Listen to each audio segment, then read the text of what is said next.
ይሄው በ1982 ዓመተ ምህረት መዳረሻው ጠፍቶ የነበረ እስራኤላዊ ወታደር መጋቢ ሃምሳ አለቃ ጽቢካ ፌልድማን አጽም ከሶሪያ ተገኝቶ በሚስጥር ከፍተኛ ክትትል ከተደረገ በኋላ ወደ ቤተሰቦቹ ተመልሷል። ነፍስ ይማር። ጠቅላይ ሚኒስትር ቢንያሚን ኔታንያሁም ከቤተሰቡ ጋር ተገናኝተው ተነጋግረዋል። ልብ በሉ ከ43 ዓመት በኋላ እስራኤል ልጆቿን ምንጊዜም እንደማትረሳ ያሳያል። በአዛ ቀበሌ የሐማስ ድርጅት ላይ ከፍተኛ እርምጃ መወሰዱ እንደቀጠለ ነው።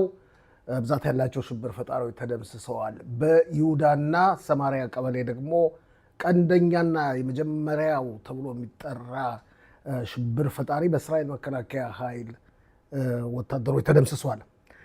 ፕሬዚደንት ዶናልድ ትራምፕ በያዝነው ሳምንት በፋርስ ባሕረ ሰላጤ ሀገሮች የሚያደርጉት ጉብኝት ዝግጅት እንደቀጠለ ነው።